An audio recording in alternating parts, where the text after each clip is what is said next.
Getting ready for your endpoint assessment, your EPA, can seriously feel like you're trying to build this perfect, flawless case for why you should pass. But what if I told you the real key isn't perfection at all?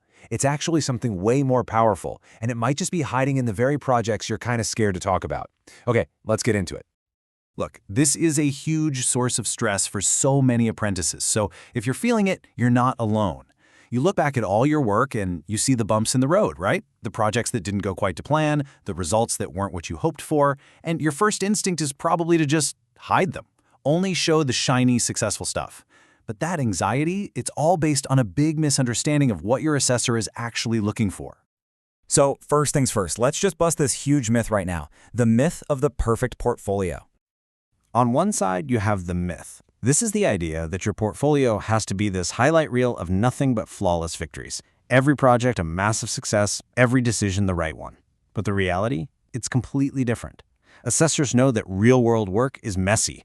They are way more interested in seeing how you handle challenges, how you learn from what happens, and how you grow. That's where you really show what you're made of. And this, right here, is the absolute heart of it. You've got to stop chasing perfection and start focusing on proving your competence. See, competence isn't about never making a mistake. It's about showing you have the knowledge, the skills, and the behaviors to do your job well. And that absolutely includes being able to learn and adapt when things don't go perfectly. So if perfection is out, what's in? Well, this is where we get to your secret weapon: honest, critical self-evaluation. This is the tool that's going to transform your portfolio from just a pile of work into a really powerful story about your professional journey. So self-evaluation is pretty much exactly what it sounds like. It's you taking a structured look back at your own performance. It's you stepping back and saying, okay, this part I did really well. This part, yeah, I could improve. And here's the most important bit. This is what I learned from the whole thing. This is not about listing your weaknesses. It's about showing maturity and that you take charge of your own development. And what's so powerful about this is that every single one of these points links directly to what the assessors are grading you on. Showing you learn from experience, that's personal development. Highlighting professionalism, that shows maturity. And proving you can suggest improvements, that is a massive check in the box for an assessor. You're not just showing them work, you're telling them a compelling story about the kind of professional you're becoming. So, to really make that self-evaluation pop, you've got to structure your evidence in a smart way. And the best way to do that is to treat every piece of evidence not just as a document, but as a chapter in a story. This 5-step structure is basically your roadmap. You start with an intro to set the scene. Then you detail your planning to show how you think. You describe the execution, making sure to highlight teamwork. You present the result with the actual data. And then you finish with the most critical part, your evaluation. This is where you reflect on the whole journey. Following this structure just makes everything so clear, so logical, and so easy for your assessor to follow. And as you're writing out each of those 5 steps, just keep this little framework in your head. What did you do? How did you do it? And crucially, why did you do it that way? And who did you work with? Answering these questions adds all the depth and reasoning that an assessor really needs to see to give you the marks. Okay, this is it. This is the part that often feels the scariest. Talking about the projects that, well, didn't go so well. But we're going to completely reframe this. This isn't a weakness in your portfolio. This is your single biggest opportunity to prove just how competent you are. I mean, this quote really says it all, doesn't it? The assessor isn't there to penalize you for a bad result. They are actively looking for your reflection.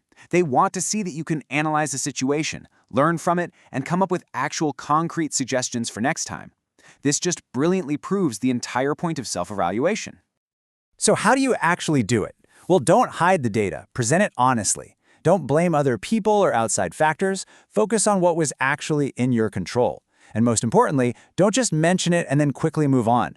Reflect on what you learned and offer specific, real improvements you'd make next time. This shows incredible maturity and killer problem-solving skills. All right, finally, once you've got these powerful stories written up, you have to make sure your assessor can see, without any doubt, how they connect back to the official criteria. This is all about clear mapping. The goal here is super simple. Make their job easy. You start with the assessment criteria, the knowledge, skills, and behaviors as your guide. Use the mapping documents from your training provider to double-check that you've covered everything. And here's a pro tip. Map the criteria reference codes directly in your project write-up.